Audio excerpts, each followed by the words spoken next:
Jaya.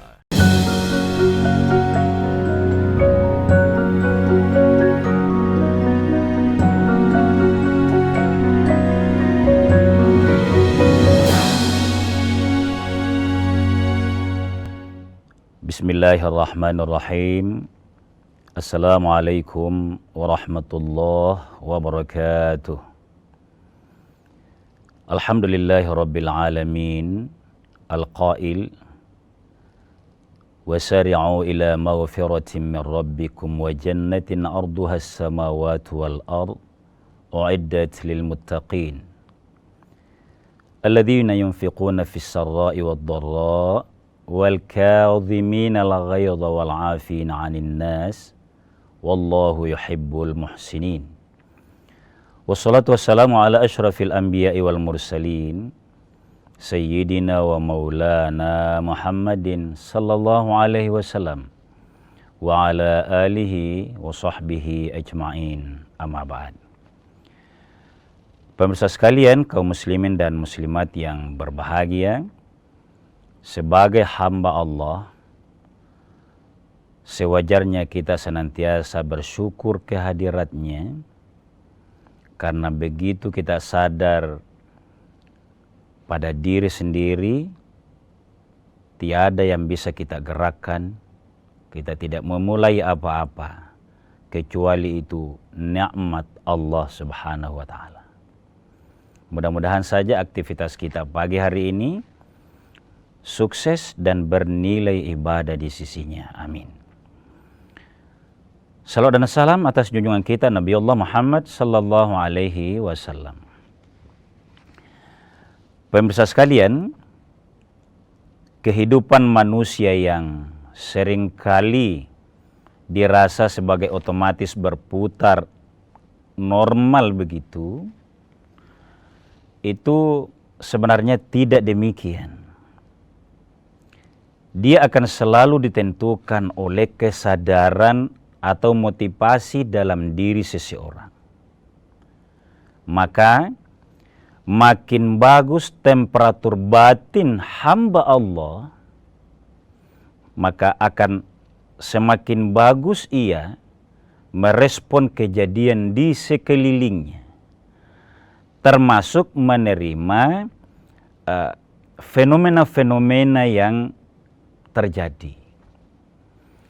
Termasuklah seorang hamba Allah itu gembira, itu tergantung sekali dalam dirinya, lalu merespon kondisi-kondisi kejadian yang ada di sekeliling kita.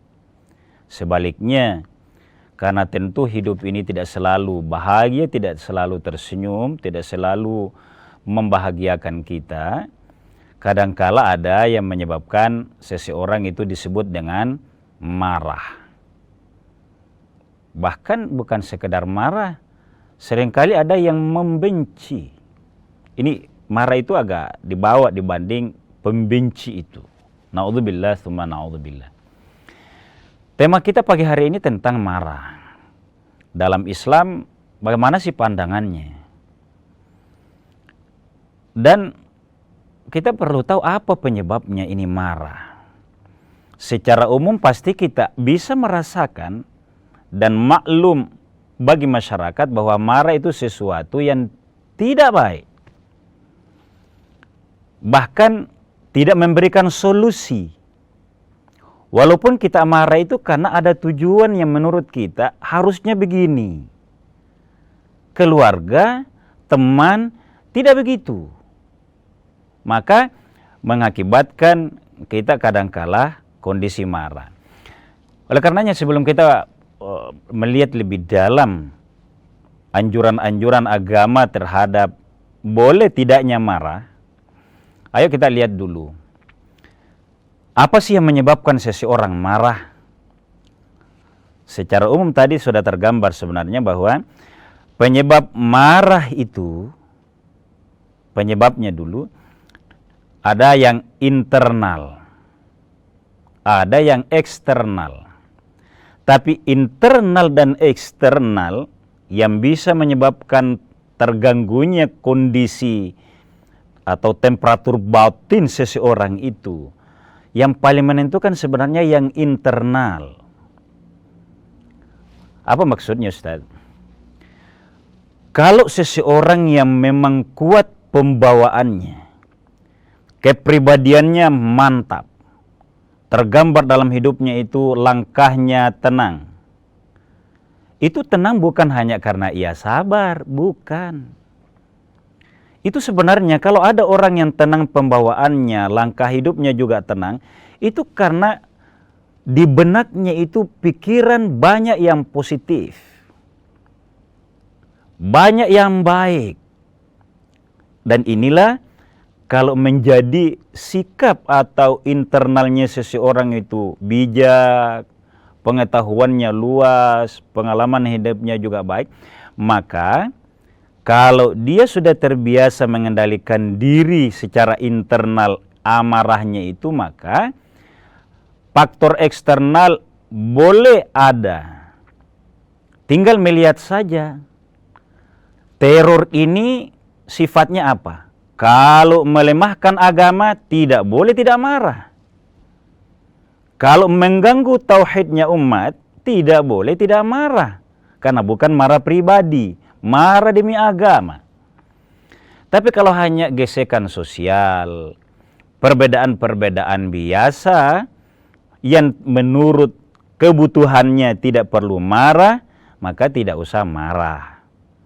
Pemirsa sekalian, oleh karenanya marah ini karena lebih dominan pada diri seseorang. Kalau ada orang yang disebut pemarah, berarti harus dilihat apakah memang orang ini tidak bisa membedakan hal-hal penting untuk direspon. Dia juga marah dengan hal-hal yang sebenarnya sepele. Dia juga marah asal sudah tidak sesuai dengan idenya dia. Dia tidak ada toleransi, langsung marah.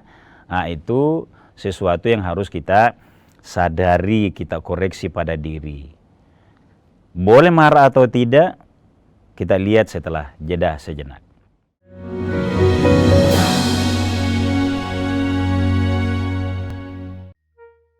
Kok gambarnya gini sih?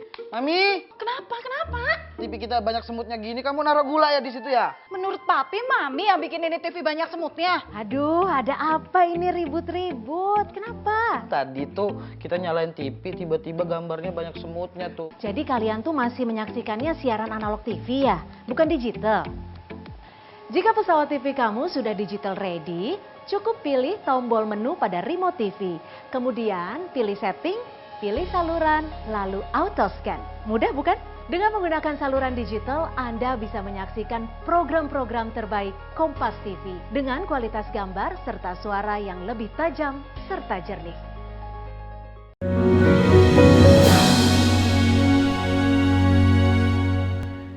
Pemirsa sekalian kaum muslimin yang dimuliakan oleh Allah Subhanahu wa taala, secara singkat saya awali bahwa Islam itu mengenal istilah marah. Poinnya dua.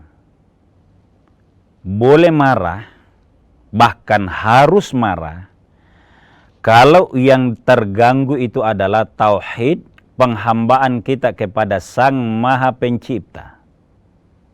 Kalau ini yang diganggu oleh person, oleh lembaga, umat harus berkeyakinan tidak boleh diam. Tapi caranya tidak diam, cara marah dalam hal ini, itu harus dengan cara yang baik, bukan dengan brutal. Tentu ada prosedurnya. Tapi lebih banyak kejadian yang dialami secara sosial oleh manusia tidak harus marah. Saya mau kasih dalil dulu satu. Bagaimana urgensinya orang kalau bisa menahan amarahnya ini. Saya bacakan satu ayat dalam Al-Quran. Pada surah ketiga Ali Imran, Allah Subhanahu wa taala berfirman, "Wasari'u ila maghfiratin min rabbikum." Bergegaslah kalian untuk mendapatkan ampunan dari Tuhanmu. Untuk mendapatkan ampunan dari Tuhanmu itu, kalau kamu sudah dapat, apa balasannya? Anda akan dijanjikan masuk surganya Allah. Surga itu wa jannatin arduhas samawati wal ard. Itu seluas langit dan bumi. Kenapa luas yang disebut dalam ayat ini?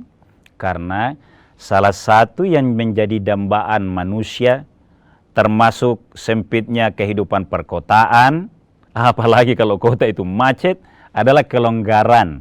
Nah, ayat ini menggambarkan betapa nikmatnya surga yang longgar dan luas itu. Arduhas samawati wal ard. Apa itu surga? U'iddat lil muttaqin. Dijanjikan bagi orang-orang yang bertakwa. Siapa yang bertakwa? Saya baca lebih lanjut ayatnya. Alladzina yunfiquna fis sarra'i, orang-orang yang bernafkah pada saat ia longgar. Wad-dharra'i, pada kondisi yang juga sulit tapi masih ada. Ini alhamdulillah. Itu ya. Yang ketiga, wal kadhiminal ghaidha. Nah, ini yang poinnya tentang tema kita pagi hari ini. Adalah orang yang mampu mengatur, mengendalikan marahnya. Nah, seperti yang saya bilang tadi, bukan hanya yang boleh kita kenal itu tidak boleh marah sama sekali, bukan. Tapi mengendalikan marah setelah tahu bahwa, oh, ini bisa marah, oh ini tidak. Walaupun dalam kehidupan sehari-hari kita lebih banyak tidak bolehnya marah. Saya kasih contoh. Pemirsa sekalian. Satu hari, ini kita lihat dari Nabi ya, kan enaknya itu ayat Al-Quran difahami lewat penafsiran dari Nabi. Nah, ini ada contohnya dari Nabi SAW. Di mana kita marah, kapan kita tidak boleh marah.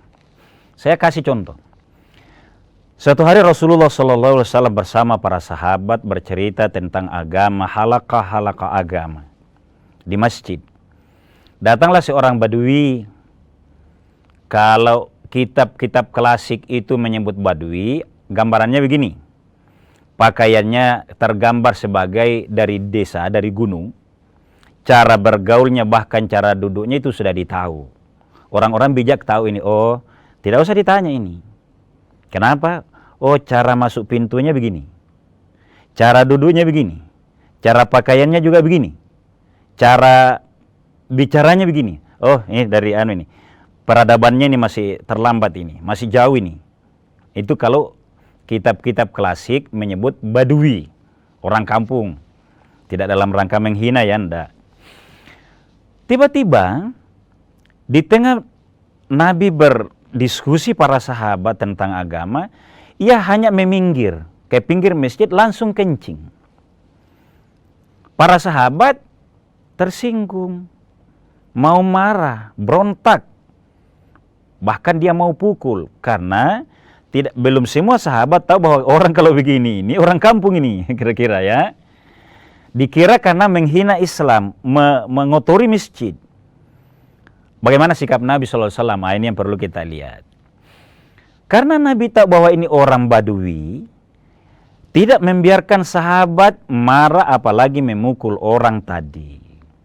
Apa yang dilakukan Nabi? Mari kita lihat betapa pendidikan Nabi, betapa sikap hidup Nabi sangat bijak. Sampai orang kencing dalam masjid pun dia tidak respon sebagai penghinaan. Karena tahu. Bahkan dia perintahkan kepada para sahabat tadi, sebagian diantaranya yang mau marah. Ambil air, basahi tempat kencingnya, dan biarkan orang ini berlalu. Jamaah sekalian, saya tegaskan di sini, Nabi tahu ada orang mengencingi masjid. Ada yang mau mewakili Nabi untuk marah. Tidak dibiarkan. Jadi bukan Nabi marah, tapi bukan tak tersinggung, bukan. Masa tidak tersinggung ada orang kencingi masjid. Tapi, oh ini tidak boleh marah karena orang ini belum tahu bagaimana etika di masjid. Kira-kira itu. Maka maknanya begini pemirsa sekalian. Pada posisi orang menahan marah, termasuk kalau kita tahu orang itu yakin berdasarkan interaksi kita, oh ini dia lakukan begini, bukan penghinaan.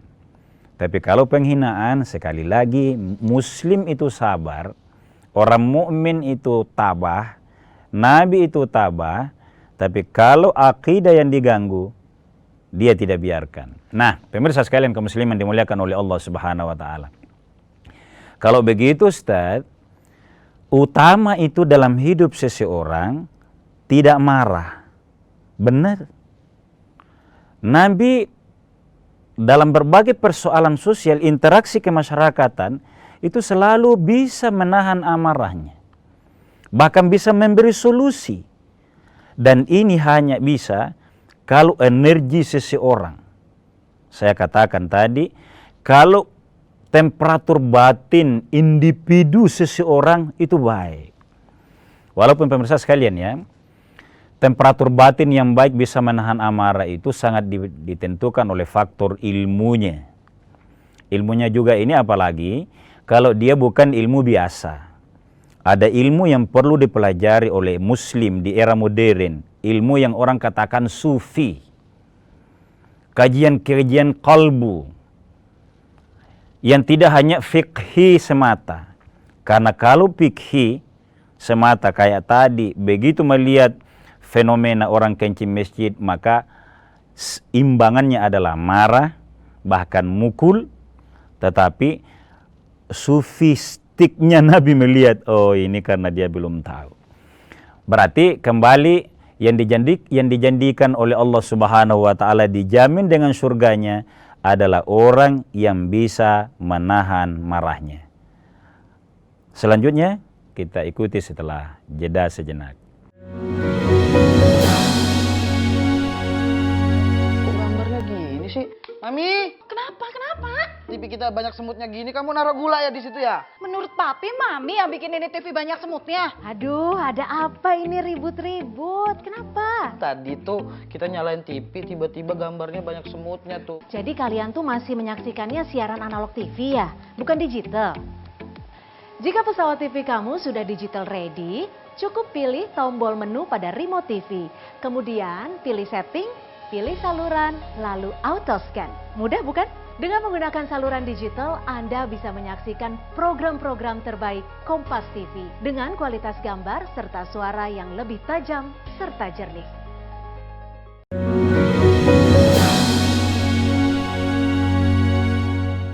Pemirsa sekalian kaum muslimin yang dimuliakan oleh Allah, kita bicara sesuatu yang harus sangat melatih batin kita, menahan marah.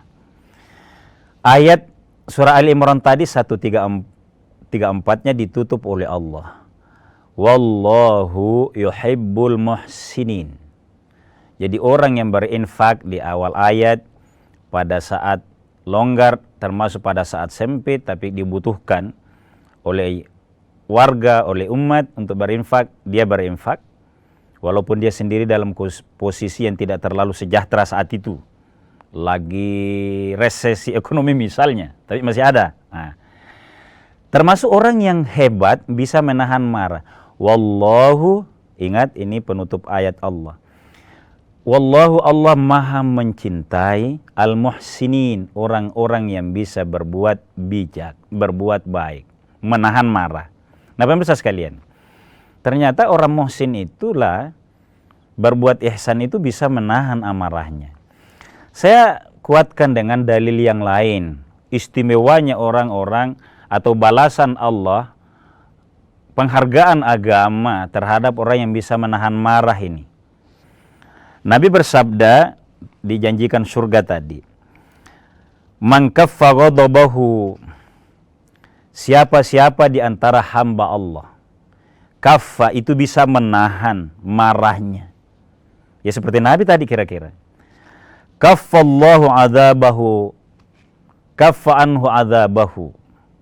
Allah andai kata ia ada khilafnya yang lain, ada dosanya yang lain yang wajar diganjar dengan azab sesuai keadilan Allah. Kalau bukan rahmat Allah, Allah mengazab hambanya itu adil karena perbuatan yang salah.